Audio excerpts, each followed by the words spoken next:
اب مجھے نہ شکست کا خوف ہے اور نہ موت کا ڈر۔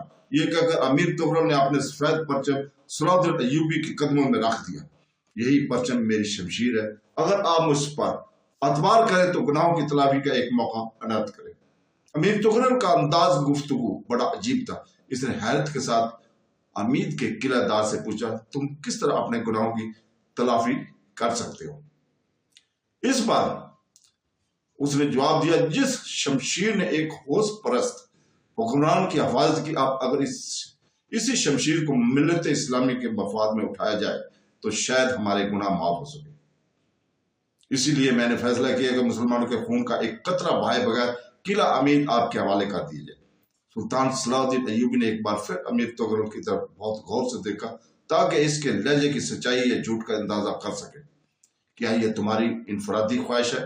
والی مصر صلاح الدین ایوبی نے امید کے قلعہ دار کو پرجلال لہجے میں مخاطب کرتے ہوئے کہا، پہلے یہ میری ذاتی خواہش تھی کہ میں تنہا آپ کے لشکر سے آ ملوں، مگر اس خیال سے کوئی قدم نہ اٹھا سکا۔ میں ساتھی مجھ پر غداری کا الزام عائد کر دیں گے کہ موت کے خوف سے تلوار پھینک دی۔ یہ اس نے جواب دیا، کیا اب تمہارے ساتھی تم پر غداری کا الزام عائد نہیں کریں گے؟ سلطان صلاح الدین ایوبی نے امیر تغرل سے ایک اور سوال کر ڈالا، اب قلعے کے دوسرے سپاہی بھی میرے ہم نوا ہیں، آپ بلا خوف اور خطر قلعے میں داخل ہو جائیں۔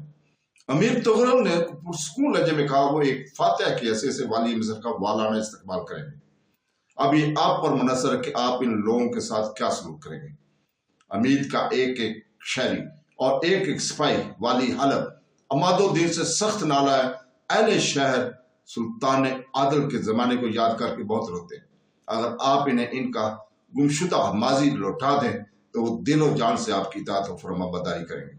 بس یہی وہ راز تھا جو آپ کو بتانا چاہتا تھا، شاید اس طرح میرے گناہوں کا کفارہ ادا ہو جائے۔ یہ کہہ کر امید کا قلعہ دار امیر تغرل خاموش ہو گیا۔ سلطان صلاح الدین ایوبی کچھ دیر تک اس شخص کی طرف دیکھتا رہا جسے ایک عمر کے بعد اپنی گمراہی کا احساس ہوا تھا، اور پھر اس کے قدم اچانک سیدھے راستے کی طرف اٹھ گئے تھے۔ والی مصر سلطان صلاح الدین ایوبی اپنی مجاہدانہ زندگی کے دوران مسلمانوں کے ہاتھوں بڑے فریب کھائے تھے، اس لیے اسے امیر تغرل کی گفتگو پر یقین کرنے میں کچھ دیر لگی۔ اگر تم اور تمہارے ساتھی اپنے گناہوں کا کفارہ ادا کرنا چاہتے ہیں تو میں تمہیں تمہاری شمشیر واپس کرتا ہوں۔ یہ کہہ کر سلطان صلاح الدین ایوبی نے اپنے پیروں میں رکھا ہوا پرچم، سفید پرچم اٹھا کر امیر تغرل کی طرف بڑھاتے ہوئے کہا کہ ایک مجاہد کو ہر حال میں مجاہد ہی رہنا چاہیے۔ والی مصر کا یہ طرز عمل دیکھ کر امیر تغرل کی آنکھوں میں آنسو آ گئے۔ پھر اس نے سلطان صلاح الدین ایوبی کے ہاتھ کو بوسہ دیتے ہوئے کہا، بے شک ملت اسلامی کی قیادت آپ ہی کو زیب دیتی ہے۔ پھر سلطان صلاح الدین ایوبی کے لشکر نے امیر تغرل کو سفید پرچم لیے ہوئے قلعے کی طرف جاتے ہوئے دیکھا، اور کوئی نہیں جانتا تھا کہ امید کے قلعہ دار اور والی مصر کے درمیان کیا بات ہوئی چیت ہوئی ہے۔ تمام سپاہی حیرت اور استعجاب کے ساتھ امیر تغرل کو گھوڑے پر سوار واپس جاتے ہوئے دیکھ رہے تھے۔ سفید پرچم بدستور اس کے ہاتھ میں لہرا رہا تھا۔ تھوڑی دیر بعد سلطان صلاح الدین ایوبی اپنے خیمے سے باہر آئے، پھر گھوڑے پر سوار ہو کر اپنے محافظ فوجی دستے کے ساتھ اپنے لشکر کے قلب میں آئے اور بآواز بلند اپنے جان باز سپاہیوں کو مخاطب کرتے ہوئے کہا، حق تعالیٰ کا احسان عظیم ہے کہ ہمیں اپنے کسی دینی بھائی کا خون بہائے بغیر فتح حاصل ہوئی ہے۔ مصری سپاہیوں نے بڑی حیرت سے یہ مسرت انگیز خبر سنی۔ پھر فوجیوں کے ہجوم میں سے ایک سپاہی نے بآواز بلند کہا، امیر محترم، کہیں یہ دشمن کی کوئی چال تو نہیں؟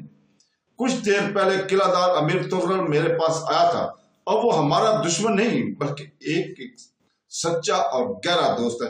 سلطان صلاح الدین ایوبی نے اپنے سپاہی کے سوال کا جواب دیتے ہوئے کہا، اور اگر خدا نہ خواستہ کوئی مکارانہ چال ہوئی تو پھر ہماری شمشیر آزاد ہے۔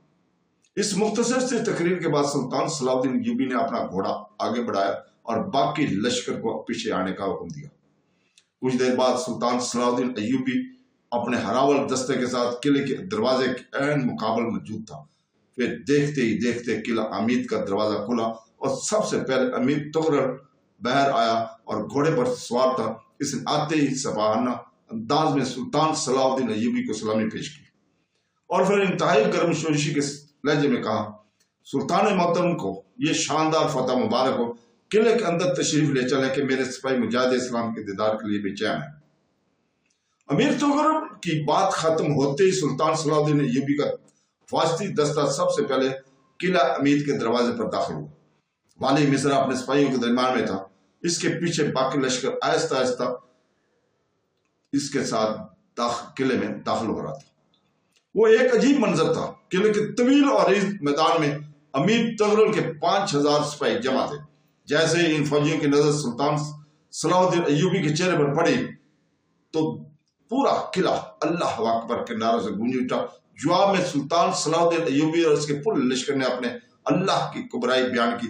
اس کے بعد امیر تغرل کی تمام فوج نے نہایت جوش عقیدت کے ساتھ سلطان صلاح الدین ایوبی کو سلامی پیش کی۔